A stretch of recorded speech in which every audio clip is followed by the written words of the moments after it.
Hi, my name is Gerhard Schwartner, and welcome to Selling Power TV. Today, we have the great pleasure of meeting with Anthony Iannarino. He's the author of 3 books and also a prolific writer of the sales blog. Welcome, Anthony. Gee, good to see you again. You are now teaching sales managers on how to hold their team accountable. What made you decide that this is an important part of sales leadership? Here's the thing. If you want to create better sales results, then you need to have an accountability and what we call a culture of accountability. So there has to be some way where people understand what's expected of them, that they're committed to it, and that they're held accountable for creating the results that we expect them to create. And the problem is that a lot of people have grown up in a culture where there wasn't a lot of accountability. And because that's true, a lot of managers weren't held accountable when they were in a role and they just succeeded as a salesperson and got put into a sales leadership role. And they don't really have the structure to create a culture of accountability, which means explaining to people exactly what they need to do, exactly the result, and then holding them accountable, which means consequences when you don't do what you need to do. Some sales organizations feel that the sales manager's expectations are way too high or they're not realistic. How do you know that you're on the right track? That's incorrect. Most sales managers have too low expectations of people.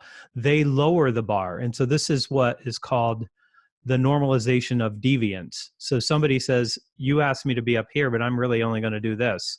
And then they start to explain to other people like, look, you only need to do this much. You're not going to get fired.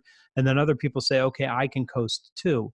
So when you see the stats that come out that every year the number gets bigger, it's less than 50% of people that reach their plan or make their goal. People expect too little of people. The leader you remember is the one that said, I expect more from you because you're capable of more and you can do better than you're doing right now. How do you get sales managers and leaders into a training room and you help them, rise their level of expectations to their full potential? The sales manager and a sales leader, when you get them in a room, we have to start talking about what do you expect of people? Why do you expect them to do these things? And then do you have the necessary conversation so that you can create and sustain a culture of accountability?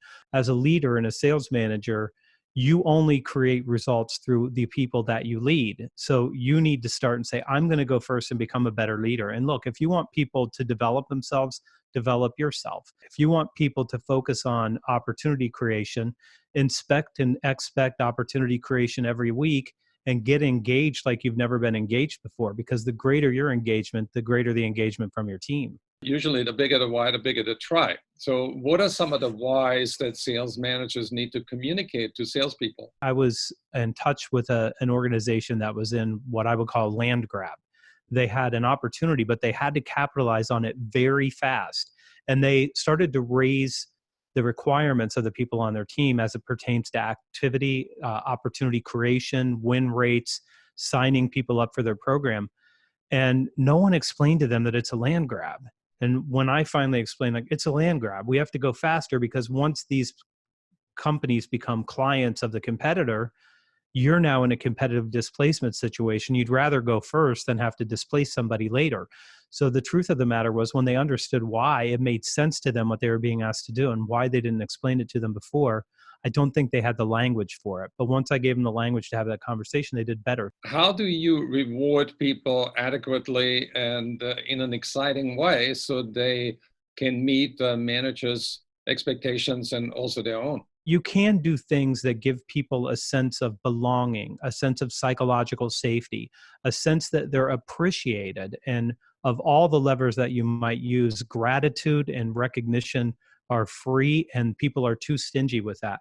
If you want this behavior, then reward it, even if it doesn't get the outcome. Give them recognition and gratitude so people can see what's rewarded here. That's a big start. Well, those are really wonderful ideas that sales leaders need to dive into and unpack those ideas because they're so important if you really want to become a growth-focused company and deliver more revenue to your shareholders and build greater customer relationships.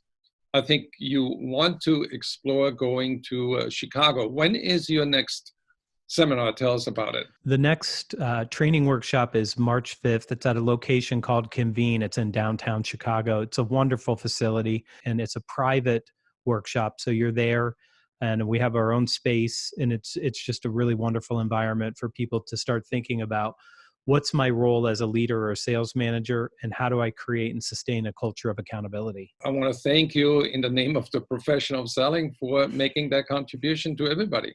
Thank you, Anthony. Thank you, G.